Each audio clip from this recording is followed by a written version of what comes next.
Hi hello నమస్తే అండి, అందరికీ ఎట్లా ఉన్నారు? ఆల్ రైట్, ఇవాళ మీకు ఒక మంచి టాపిక్తో మళ్ళీ మీ ముందుకు వచ్చిందండి.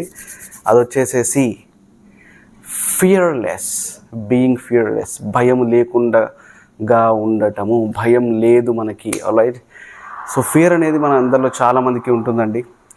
ఆ ఫియర్ని గెలవాలి అంటే మనము ఆ ఫియర్ని భయపెట్టాలి. సో ఆ భయాన్నే మనం భయపెట్టాలి. ఎట్లా భయపెట్టాలి?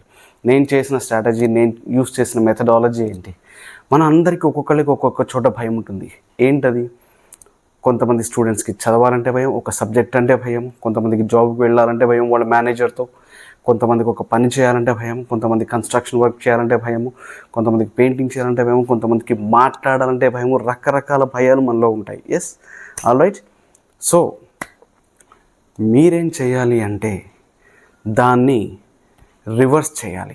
రివర్స్ చేయడం అంటే ఏంటి అంటే, ఎప్పుడైతే మీకు ఒక భయం అది చేయడానికి కలుగుతుందో ఆ భయాన్ని మీరు పుష్ బ్యాక్ చేయాలి, రివర్స్ చేయాలి.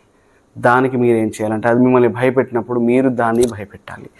ఎగ్జాంపుల్, మీకు మీడియా ముందుకి, లేదంటే ఒక ఇట్లాగే ఫోన్ రికార్డింగ్ చేద్దాము, ఏదన్నా రికార్డ్ చేద్దాము అనే దానికి మీరు ముందుకు వచ్చిన దానికి, లేదు అంటే ఎవరినైనా నలుగురిలో మాట్లాడాలంటే భయపడి మనస్తత్వం ఒకవేళ ఉంటే, మైండ్ సెట్ అయి ఉంటే, ఎగ్జాంపుల్ చెప్తున్నా, మీరు దాన్ని ఓవర్కమ్ చేయాలంటే మీరు ఖచ్చితంగా దాంట్లోకి దిగి తీరాల్సిందే, ఒక అడుగు వేయాల్సిందే. లేకపోతే ఆ భయం అనేది పోదు. ఇది స్ట్రాంగ్గా చేసేవాళ్ళు అనమాట చేసేది. ఎట్లా అంటే, అది మనము తీసుకున్నప్పుడు మనము స్ట్రాంగ్గా ఉండాలి. అది మనకు చెప్తున్నప్పుడు, ఫియర్ తీసుకొస్తున్నప్పుడు స్ట్రాంగ్గా చూడండి.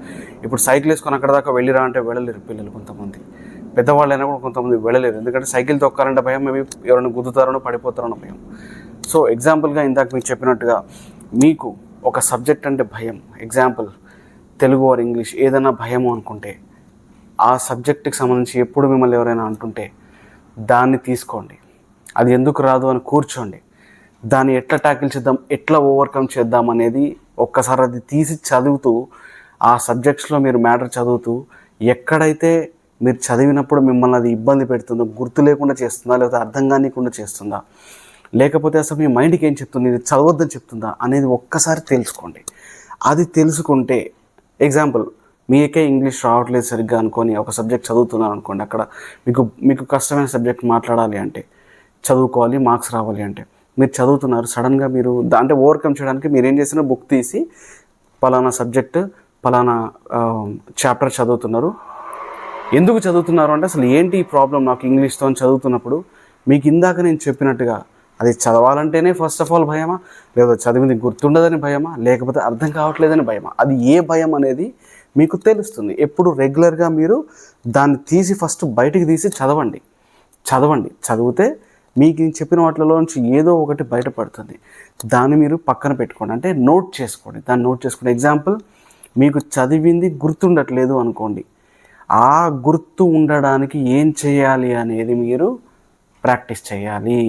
సో మనము దాన్ని ఓవర్కమ్ చేయాలి అంటే ఖచ్చితంగా ఆ బుక్ అనేది, సబ్జెక్ట్ అనేది తీసి చదవాలి. సో మీకు చదివింది గుర్తుండట్లేదు, అందుకని మీకు భయము. చదివింది గుర్తుండలేనప్పుడు మీరు ఎగ్జామ్స్లో రాయలేరు, మీకు టీచర్స్ ఏమైనా క్వశ్చన్ అడిగినా చెప్పలేరు. సో దాన్ని పట్టుకోండి. మీరు గుర్తుండాలంటే ఏం చేయాలి అనే దాన్ని మీరు పట్టుకోండి. మళ్ళీ అదొక స్ట్రాటజీ అవుతుంది. అది గుర్తుకు వచ్చేలాగా మీరు చేసుకున్నారనుకోండి, అయిపోయింది, ఫినిష్, కంప్లీట్. ఎందుకంటే మీరు ఇంగ్లీష్ చదవటం మొదలుపెట్టారు, మీరు దాంట్లో మార్క్స్ గెయిన్ చేసుకోవడం మొదలుపెట్టారు అనే ఫస్ట్ ఒక పాజిటివ్ థాట్ వస్తుంది. ఫియర్, బేసిక్ ఫియర్ అనేది వెళ్ళిపోతుంది. ఎందుకు?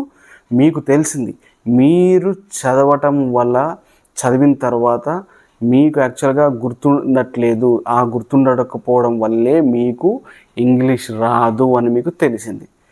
ఇప్పుడు ఏం చేస్తారు మీరు? ఎప్పుడు నెక్స్ట్ టైం ఇంగ్లీష్ చదవాలి అంటే దాన్ని తీసి చదివి దాన్ని గుర్తుపెట్టుకునే ప్రయత్నం చేస్తారు. సో గుర్తుపెట్టుకునే ప్రయత్నం మీరు చేస్తున్నారంటే ఏంటి? ఇంగ్లీష్ మీకు వస్తున్నట్టే. ఎట్లా? గుర్తుపెట్టుకొని మీరు ఎగ్జామ్లో రాస్తారు, అడిగిన క్వశ్చన్స్కి ఆన్సర్స్ చెప్తారు. So that is the result, that's it, అంతే, సింపుల్. ఇట్లాగే ఎన్నో రకాలు, ఒక్కొక్కళ్ళకి ఒక్కొక్క టైప్ ఆఫ్ మెంటాలిటీతో ఒక్కొక్క టైప్ ఆఫ్ ప్రాబ్లం ఉంటుంది సబ్జెక్ట్స్లో. సో నేను చెప్పింది ఏంటంటే మర్చిపోవడం. కొంతమందికి ఇంట్రెస్ట్ ఉండదు. ఫస్ట్ ఆఫ్ ఆల్ చదువుతుంటే నా బ్లా బ్లా బ్లా బ్లా బ్లా అని చదువుకుంటూ పోతారు. ఫస్ట్ ఆఫ్ ఆల్ ఏం చదువుకుంటూ వెళ్తాం కదా, అది ఏం సబ్జెక్ట్, అదే క్వశ్చన్కి ఆన్సరు, దాని కాన్సెప్ట్ ఏంటి అనేది కాదు, చదువుకుంటూ వెళ్ళిపోతారు. అంటే దాని అర్థం ఏంటి, మీకు అసలు బేసికల్గా ఇంట్రెస్ట్ లేదు అక్కడ. అందుకని మీరు ఇంగ్లీష్లో ఇంగ్లీషు పట్టుకోవాలని, ఇంగ్లీష్ బుక్ పట్టుకోవాలంటే మీకు భయం. సో దానికి సంబంధించి మీరేం చేయాలి, ఇంగ్లీష్ మీద ఇంట్రెస్ట్ తెచ్చుకోవాలి. ఇంట్రెస్ట్కి మోటివేషన్ కావాలి. ఎప్పుడు నేను చెప్తూ ఉంటాను, మీ ఇంట్రెస్ట్ మోటివేషన్ ఎప్పుడు కూడా ఇంటర్లింక్ అయి ఉంటుంది. మీకు ఒక దాని మీద ఇంట్రెస్ట్ లేదంటే దాని మీద మీకు మోటివేషన్ లేదు. ఆ మోటివేషన్ అంటూ మీరు తెచ్చుకోవాలి. తెచ్చుకుంటే ఇంట్రెస్ట్ అనేది వస్తుంది. ఎగ్జాంపుల్, ఇప్పుడు నేను ఇంగ్లీష్కి సంబంధించి మోటివేషన్ చెప్పాలి అంటే, మీ సబ్జెక్ట్ అది స్కూల్లో ఒక సబ్జెక్ట్ అనుకోండి, మీరు ఖచ్చితంగా అది వన్ ఆఫ్ ది సబ్జెక్ట్ కాబట్టి పాస్ కావాలి. పాస్ అవుతే మీది అది ఆ ఇయర్ నుంచి బయటపడతారు. సో ఆ ప్రాబ్లం అనేది మీకు టెంపరీ, ఓన్లీ ఒక 1 year వరకు ఆ సబ్జెక్ట్ అక్కడ ఉంది. సో మీరు నేర్చుకుంటారు, బయటపడతారు, అయిపోయింది, క్లోజ్. సో ఇట్లాగే డిఫరెంట్ సినారియోస్ ఉంటాయండి జాబ్లో కానీ, లేకపోతే పని చేయాలంటే కానీ, ప్రతి దాంట్లో కూడా ఏదైనా కూడా ఒక భయం అనేది ఉంటుంది. సో ఫియర్లెస్కి ఇంకా ఎగ్జాంపుల్స్ అండ్ ఫ్యూచర్లో మంచి వీడియోస్ ఇంకా చేయబోతున్నాను, డెఫినెట్గా చేస్తానండి. So stay tuned and thank you very much. ఒకవేళ ఈ వీడియో నచ్చినట్టయితే మీరు లైక్ చేయండి, సబ్స్క్రైబ్ చేయండి, షేర్ చేయండి. All right, thank you very much guys. Signing off, Santosh Kumar, SETI.